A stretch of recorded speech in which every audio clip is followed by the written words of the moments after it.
ঘরে শান্তিতে ঘুমাবেন উপায় নেই, চুরি ডাকাতি যে কোনো সময় আপনার ঘরে ঢুকতে পারে, যে কোনো সময় আপনার খোঁজ খবর নিতে তদন্ত করবে ইত্যাদি। কাদের কে হুকুম দিচ্ছে তার কোনো ঠিকানা নেই।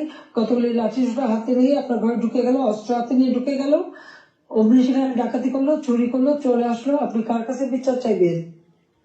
কার কাছে বিচার চাইবেন? কোনো বিচার চাওয়ার অধিকার নাই, ন্যায় বিচারের কোনো অধিকার নেই। এমন একটা দুর্বিষহ অবস্থা, আজকে সমস্ত জিনিসের দাম বেড়ে গেছে। আমাদের কথা অত্যন্ত স্পষ্ট, যারা নির্বাচিত জনপ্রতিনিধি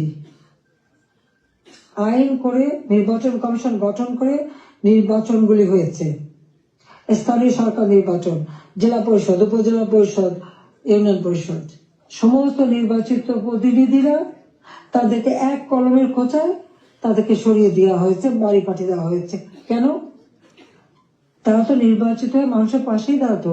ঘূর্ণিঝড় গেল, বন্যা গেল, কেউ তো যারা এই বন্যায় ক্ষতিগ্রস্ত, ঝড়ে ক্ষতিগ্রস্ত তাদের পাশে তো কেউ দাঁড়ায়নি। তাদের নাম করে টাকা তুলেছে, 1000 কোটি টাকা রিলিফ সংগ্রহ করেছে, কিন্তু কয়টা মানুষকে সাহায্য করেছে?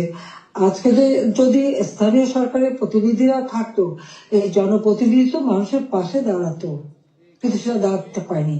কাজে আমাদের কথা খুব স্পষ্ট, এক কলমের কোথায় জনগণের ভোটে নির্বাচিত প্রতিনিধিদের সেই বিদায় দেওয়া, এটা জনগণকে অপমান করা, ভোটারকে অপমান করা। কাজে তাদেরকে আবার স্বস্থানে স্থান করে দিতে হবে। সরকারি কর্মকর্তা কর্মচারী তাদের উপর হয়রানি বন্ধ করতে হবে, গ্রেপ্তার বন্ধ করতে হবে, মামলা থেকে তাদের রেহাই দিতে হবে, চাকরিচ্যুতি করা হলে, বহিষ্কৃত করা হলে তাদের পুনরায় কাজের ব্যবস্থা করতে হবে। আওয়ামী লীগ সহ সমস্ত রাজনৈতিক নেতা কর্মী, ব্যবসায়ী, সাংবাদিক, সংস্কৃতি কর্মী, পেশাজীবী, শিক্ষক যাদেরকে গ্রেপ্তার করা হয়েছে, মিথ্যা মামলা দেওয়া হয়েছে, সকল মিথ্যা মামলা প্রত্যাহার করতে হবে এবং সকল বন্দীদের মুক্তি দিতে হবে। সেই সাথে সাথে দায় মুক্তি দেওয়া হয়েছে। 15 জুলাইয়ের পর থেকে যারা অপরাধ করেছে তাদেরকে দায় মুক্তি দিয়েছে। এই দায় মুক্তি দিয়ে কিন্তু একটা কাজ করেছে, দায় মুক্তি দেওয়ার অর্থ মানে কি? তার মানে এরা অপরাধী। 15 জুলাই থেকে যে হত্যাকাণ্ড, ছাত্র হত্যা মিছিলে, পুলিশ হত্যা, রাজনৈতিক নেতাকর্মী হত্যা, সাংবাদিক হত্যা, সংস্কৃতি কর্মী হত্যা, যতগুলি হত্যাকাণ্ড ঘটেছে, সেই হত্যাকাণ্ডগুলি এবং যতগুলি অগ্নিসংযোগ হয়েছে, সেগুলি যারা সংগঠিত করেছে পূর্ণ তদন্ত করে তাদের বিচার করতে হবে। আর এই মিথ্যা মামলাগুলি যাদের বিরুদ্ধে দেওয়া হয়েছে সব মামলা প্রত্যাহার করতে হবে। 15 জুলাই থেকে 8 আগস্ট পর্যন্ত যাদের দায় মুক্তি দেওয়া হয়েছে, এই দায় মুক্তি দেওয়ার কোনো অধিকার নেই, তাদের বিচার করতে হবে। কারণ দায় মুক্তি দিয়ে আমাদের মাস্টার মাইন্ড খুনি ইউনূস সাহেব এটাই প্রমাণ করেছে যে এরা সব অপরাধী, এই সমস্ত অপরাধ তারা করেছে। একই সাথে মিছিল করেছে, ক্লোজ রেঞ্জে গুলি করা হয়েছে, মানুষ মারা হয়েছে। আবু সাঈদের হত্যাকাণ্ড, মুগ্ধর হত্যাকাণ্ড, সব হত্যাকাণ্ডের জন্য কিন্তু এই মাস্টার মাইন্ডারই দায়ী। কারণ তারাই এই হত্যাকাণ্ড ঘটিয়েছিল, কারণ লাশ ফেলো সরকার পড়ে যাবে। হ্যাঁ, আমি যদি আরো শক্তি প্রয়োগ করতাম অনেক লাশ পড়তো, আমি সরে আসতাম না। কিন্তু আমি তো লাশের উপরে লাশ ফেলতে চাইনি, আমি তো চাইনি মানুষ আরো জীবন দিক। কারণ আমি তো স্পষ্ট দেখতে পাচ্ছি যে পরিকল্পিতভাবে হত্যা হচ্ছে, পুলিশকে খামাখা দোষারোপ দিচ্ছে, পুলিশকে তো রাবার বুলেট ব্যবহার করেছে এবং যখন পুলিশকে মেরে ঝুলানো হয়েছে তখন তারা তাদের জীবন বাঁচাতে চেষ্টা করেছে। এটা কিন্তু একটা ইউনিভার্সাল সিস্টেম, এটা বিশ্বব্যাপী আছে, তাদেরও আত্মরক্ষার সুযোগ আছে। কিন্তু যারা এইভাবে পিটিয়ে পিটিয়ে হত্যা করলো, যারা আগুন জ্বালিয়ে দিয়ে পুড়িয়ে হত্যা করলো, তাদের বিচার কেন হবে না? যারা ঘরে ঘরে যে লুটপাট করলো, আগুন দিল, এমপি হোস্টেল, সংসদ ভবন, সেগুলি যারা ভাঙচুর করেছে, প্রত্যেকটা এমপির হোস্টেলের রুম তারা লুটপাট করেছে, তালা ভেঙে ভেঙে। প্রথমে চুরি করেছে, লুটপাট করেছে ছাত্র নামদারি, তারপরে সেখান থেকে পরে পুলিশে দিয়েছে। প্রত্যেকটা বাড়ি বাড়ি যে হামলা, লুটপাট। আমাদের তো কিছুই নেই। গণভবন লুটপাট, আমি তো গণভবন ছেড়ে দিয়ে আসছি। আমরা দেখলাম ইউনূস সাহেব নিজেই তার সমন্বয়কদের নিয়ে চলে গেছেন গণভবনে, কাজে লুটপাটের কিছু ভাগ বটরা নেওয়ার জন্য। সেখানে যার যারা উনিও সেই লুটপাট করেছেন। কাজে লুটেরা এখন দেশ লুট করছে। শেয়ার মার্কেটে লক্ষ কোটি টাকা পাচার হয়ে গেল। কোথায় গেল ওই টাকা? ব্যাংকগুলি এক এক করে সব বসে যাচ্ছে। কেন? অর্থনীতিকে এভাবে কেন ধ্বংস করলো? যেখানে মাথা পিছু আয় আমরা বাড়িয়েছিলাম, আমরা আজকে আন্তর্জাতিকভাবে স্বীকৃত যে বাংলাদেশ উন্নত হচ্ছে, 35তম অর্থনীতির দেশ আমাদের লক্ষ্য ছিল। আমরা প্রকৃতপক্ষে 25তম আমরা করে ফেলেছিলাম। আমরা আরো উন্নত করতাম। 26 সালের মধ্যে বাংলাদেশ আরো এগিয়ে যেত।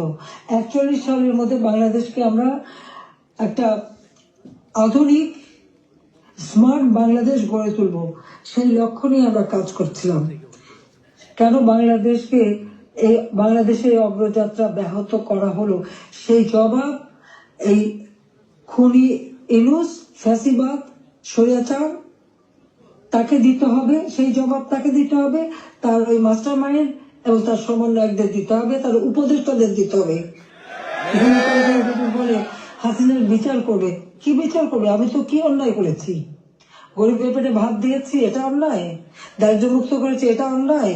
জনগণকে কথা বলার সুযোগ দিয়েছি, ভোটের অধিকার ফিরিয়ে দিয়েছি, হত্যাকুশ ষড়যন্ত্র রাজনীতি বন্ধ করেছি, এইগুলি আমার অন্যায়? আমার হাত দিয়ে তো কোনো খুন হয়নি। আমি তো মানুষের জীবন নিতে আসিনি। আমি মানুষের জীবন দিয়েছি, জীবন উন্নত করেছি। যারা জীবন নিয়েছে, যারা হত্যাকাণ্ডের সঙ্গে জড়িত, তাদের বিচার হবে। এবং সংবিধানের 7ম অনুচ্ছেদে খ অনুযায়ী কেউ যদি অবৈধভাবে ক্ষমতা দখল করে, তার বিচার হয়। জনপ্রতিনিধি আরেকজন জনপ্রতিনিধির কাছে ক্ষমতা হস্তান্তর করতে পারে। আমি তো সেই সুযোগ পাইনি। হ্যাঁ, আমি সরে এসেছিলাম যেন লাশের উপরে লাশ না পড়ে, সেই জন্য। দুর্ভাগ্যের বিষয় যে থামেনি। একদিন ইনশাআল্লাহ সেই দিন আসবে, এই খুনিদের বিচার একদিন বাংলা মাটিতে হবেই হবে। সেটা আমরা করবো। যেমন যুদ্ধ অপরাধীদের বিচার করেছি, 15 আগস্টের হত্যাকারীদের বিচার করেছি। আমি জানি এই যুদ্ধ অপরাধীদের বিচার করেছি বলেই আমার বিরুদ্ধে মামলা, এবং আইসিটিতে ওই আন্তর্জাতিক যে ট্রাইব্যুনাল আমরা করেছিলাম যুদ্ধ অপরাধীদের বিচার করতে, আজকে সেই কোর্ট করে সেখানে আমার মামলা হবে, সেখানে আমার বিচার হবে। কেন? সেই সময় যুদ্ধ অপরাধীদের যে ডিফেন্সে ছিল, তাকেই করেছে চিফ প্রসিকিউটর এই আইসিটি। আর জামাতের একটা দল হয়েছিল এবি পার্টি, সেই পার্টির যে একজন প্রেসিডেন্ট ছিল, সে হয়ে গেছে এই আইসিটির চেয়ারম্যান। তো সেখানে ন্যায় বিচার কি করে হবে? আর এটা কিভাবে করে? এটাও তো একটা বিচারের একটা নর্মস, তাতে পড়ে না। কিন্তু গায়ের জোরে সব করবে তারা, কারণ তাদের হাতে অস্ত্র আছে, লাঠি আছে, পেট্রোল বাহিনী আছে, সন্ত্রাস বাহিনী আছে। সেটা দিয়ে তারা এই বিচার করতে চায়, এটাই তারা করবে, এটাই তাদের লক্ষ্য। যাক, আমি অনেক সময় নিলাম, আপনারা ধৈর্য ধরে আমার বক্তব্য শুনেছেন, আমি আপনাদেরকে আন্তরিক ধন্যবাদ জানাই। ইনশাল্লাহ এই বিজয়ের মাস আমাদের, এই অন্ধকার কেটে যাবে, নতুন সূর্য উদিত হবে, বাংলাদেশ আবার উন্নয়নের পথে এগিয়ে যাবে। এই ফ্যাসিস্ট খুনি পরিকল্পিতভাবে যে আমাদের দেশকে ধ্বংস করছে, এই খুনি ইউনূস এবং তার যে চালাচামুন্ডা সন্ত্রাস বাহিনী, তার উপদেষ্টা, তার সমন্বয়ক, ইনশাআল্লাহ বাংলাদেশের জনগণই তাদের বিচার করবে, সে বিচার হবে। এটা অবশ্যই হবে, আমি বলতে পারি, কারণ আমরা ন্যায়ের পথে আছি, সত্যের পথে আছি। আমি জনগণের কল্যাণে কাজ করি। জনগণের ভাগ্য পরিবর্তন করেছিলাম, সেটা নষ্ট করেছে। ইনশাআল্লাহ আবার এদেশের মানুষ জেগে উঠবে, আবার বাংলাদেশের মানুষ বিশ্বব্যাপী মর্যাদা পাবে, সম্মান পাবে। সবাইকে আমি আন্তরিক ধন্যবাদ জানাই। আবারও ধন্যবাদ জানাই আমাদের প্রবাসীদের, আমাদের অর্থনীতিতে আপনাদের অনেক অবদান। এই দেশের অগ্রযাত্রা, দেশের প্রতিটি অর্জনে প্রবাসীদের অবদান রয়েছে। সেজন্য সকলকে আমি আন্তরিক ধন্যবাদ জানাই, কৃতজ্ঞতা জানাই। সকলে ঐক্যবদ্ধ হন, এই ফ্যাসিস্ট স্বৈরাচার ইউনূস সরকারের হাত থেকে দেশ যেন মুক্ত হয়, দেশের মানুষ যেন আবার তাদের সুষ্ঠু জীবন ফিরে পায়, সেই কামনা করে জাতির পিতার স্বপ্নে সোনার বাংলা ইনশাল্লাহ আমরা গড়ে তুলব, সেই প্রত্যয় ব্যক্ত করে আমার বক্তব্য শেষ করছি। খোদা হাফেজ। জয় বাংলা, জয় বঙ্গবন্ধু, বাংলাদেশ চিরজীবী হোক।